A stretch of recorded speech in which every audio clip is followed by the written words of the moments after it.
Oui, donc Monsieur le Bourgmestre, ça fait maintenant quelques exercices que je mets en avant au nom de mon groupe le fait que les coûts des logiciels de la multinationale Microsoft sont prohibitifs.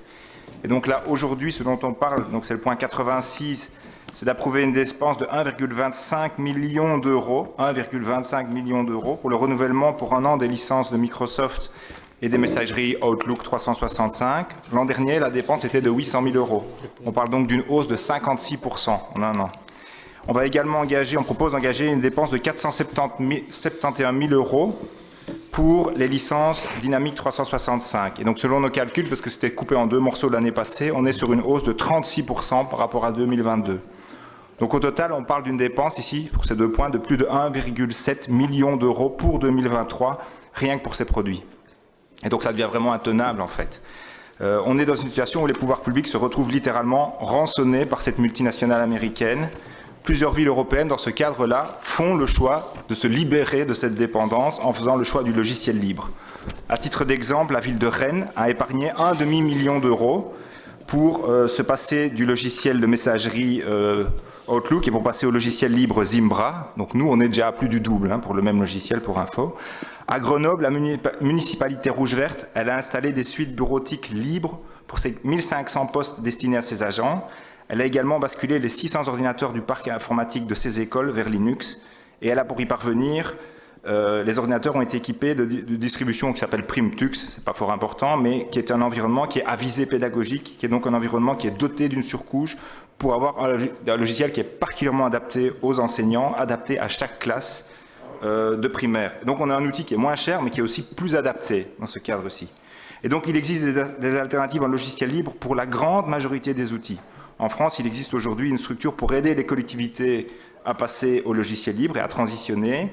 Et en Wallonie, je l'ai déjà évoqué, on pense, nous, que Imio pourrait jouer ce rôle, notamment pour des enjeux de cybersécurité également, et que ce serait quelque chose vraiment à faire. Et donc, on voit année après année que les sommes augmentent. Donc, on n'ignore pas que le fait de passer au logiciel libre, ça peut représenter un défi pour notre administration, mais pour de nombreuses raisons, économiques autant que politiques, nous devons maintenant franchir cette marche, c'est notre avis. C'est pour ça qu'on va s'abstenir, et c'est pour ça que je vais vous adresser par écrit 2 questions très concrètes, parce qu'il faut faire ça étape par étape. C'est 1, est-ce qu'on accepterait d'étudier concrètement la transition vers le logiciel libre dès l'an prochain pour les outils les plus simples, et qui sont en fait les outils les plus coûteux, qui sont la messagerie et la bureautique.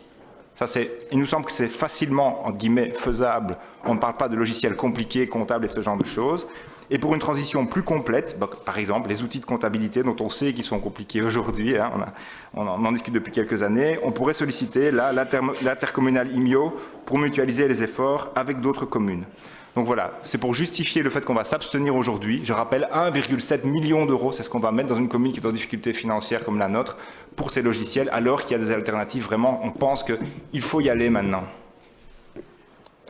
Monsieur le Bourgmestre. Monsieur le conseiller, donc les matières informatiques sont évidemment sous ma responsabilité au niveau du Conseil, mais elles sont gérées par Monsieur le directeur général, qui n'est exceptionnellement pas là pour l'instant. Donc je ne vais pas vous répondre. Je vais peut-être simplement... là, le voilà. Toujours là quand il faut. Je vais simplement regretter, sans agressivité, que la question n'ait pas été évoquée, ne fût-ce qu'évoquée préalablement, ce qui aurait permis de préparer une réponse plus argumentée.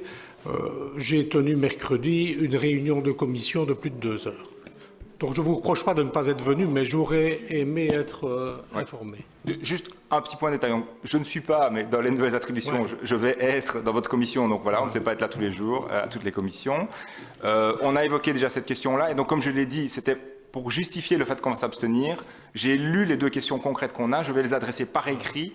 Et on va redemander, parce qu'il y a sur un autre sujet, j'avais déjà interpellé Monsieur le directeur général, on va demander une rencontre avec Monsieur le directeur général pour discuter. On a découvert, comme vous, en préparant, enfin, comme vous, non. Nous, on a découvert en préparant ce conseil communal les sommes et leur évolution. Je reviens quand même, c'est plus de 50% par rapport à l'année passée pour un, plus 36% pour l'autre. Voilà, vraiment, il y a quelque chose qui est un trend qui ne va pas être tenable à long terme pour notre ville si ça continue. Et voilà, on sait que c'est un logiciel qui est un logiciel propriétaire, qui a un monopole sur le sujet, et donc il profite de ça.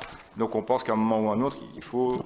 Voilà, c'est pas simple, on ne dit pas que c'est simple, mais il faut ça. Ouais. Et on propose un truc qui est le plus simple, c'est le logiciel de messagerie et pour le dire autrement, OpenOffice plutôt que d'utiliser les suites Office de Microsoft. Ces deux outils-là, c'est 1,25 million d'euros pour cette année 2023.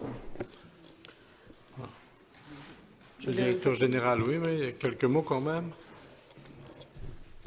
Monsieur le bourgmestre, on a déjà eu ce débat-là plusieurs fois. Donc, par rapport à l'augmentation des coûts en 2023, dans le cadre de l'intégration et des synergies du CPS à la cité administrative et des synergies, il est entendu qu'on va avoir un réseau commun.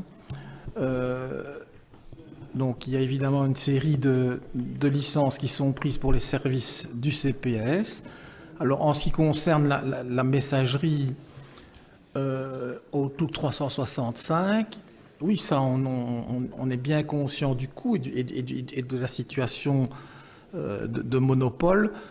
On a travaillé avant avec OpenOffice, mais ça générait beaucoup de problèmes de toutes sortes.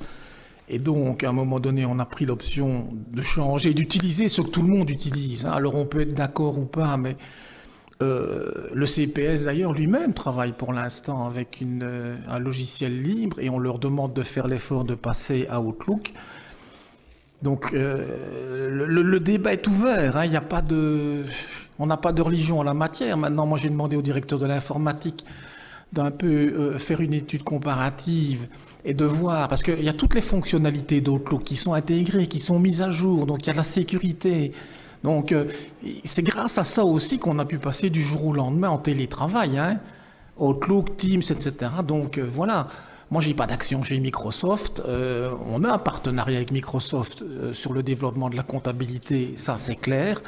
Ils nous ont bien aidés dans le cadre du crash informatique aussi. Mais d'un autre côté, bon, ce n'est pas une société philanthropique, ce n'est pas une SBL, et bien entendu, le partenariat avec la ville, j'ai eu l'occasion de le dire en commission, évidemment, est intéressé. Donc, il nous aide. Bien sûr, tout ça, ce n'est pas, comme je l'ai dit, désintéressé, et ça ne coûte pas rien, mais l'alternative, alors c'est un logiciel libre, auquel il faut ajouter toutes les fonctionnalités, qu'on additionne les prix, finalement, de développement, d'intégration du tout, sans nécessairement avoir la sécurité à un même niveau. Voilà, ça ne plaide pas pour le logiciel libre, parce que, voilà, derrière, il faut des informaticiens, il faut du temps de travail. Voilà, pendant des années, on a travaillé ici avec du logiciel libre et on était extrêmement pénalisé par rapport à d'autres administrations, même pour dialoguer avec d'autres administrations. Enfin voilà, moi je ne suis pas un spécialiste comme vous, je suis un simple utilisateur et oui, voilà. On va faire un long débat, mais je redis ici, des villes comme Rennes, des villes comme Grenoble ont pu le faire, le font, et ne sont pas passées plus mal que nous à travers la crise Covid. C'est que c'est faisable, ça c'est un. Je l'ai dit dans mon intervention ici, oui, ce n'est pas sans... Voilà, il y a des formations et des choses à faire. On va voir plus tard, dans les points, là, on a des frais pour une formation en Bambino, qui est un logiciel qui est utilisé par nos crèches, qui est un logiciel libre. Donc pour tous ces outils, il faut derrière avoir des gens qui sont formés, mais non, ça ne reviendra pas au même coût. Ça c'est certain, c'est ce qui est dit par toutes ces communes qui font le test. Et oui, ce serait plus simple si tout le monde transitionnait, mais il y a clairement un mouvement en France, c'est clair, il y a même une structure qui a été mise en place pour faire cette transition. C'est aussi pour ça, je rappelle, que le ministre Furlan avait mis en place IMIO il y a quelques années, c'est aussi pour nous rendre moins dépendants de ce genre de structures qui sont pas du tout philanthropiques, ça vous l'avez dit, c'est un euphémisme, et qui par ailleurs ont une gestion de nos données qui peut parfois poser débat aussi. Il y a aussi des questions, voilà. Est-ce qu'on est plus en sécurité? Ce n'est pas clair non plus. Hein. Quand notre parc informatique a été victime d'une attaque, ce sont des serveurs Windows et non pas Linux qui ont été touchés pour la ville. Ça ne dit pas que ce sera toujours le cas, mais donc moi je pense qu'on n'est pas forcément plus en sécurité avec ces outils-là, contrairement à ce qu'ils peuvent faire croire.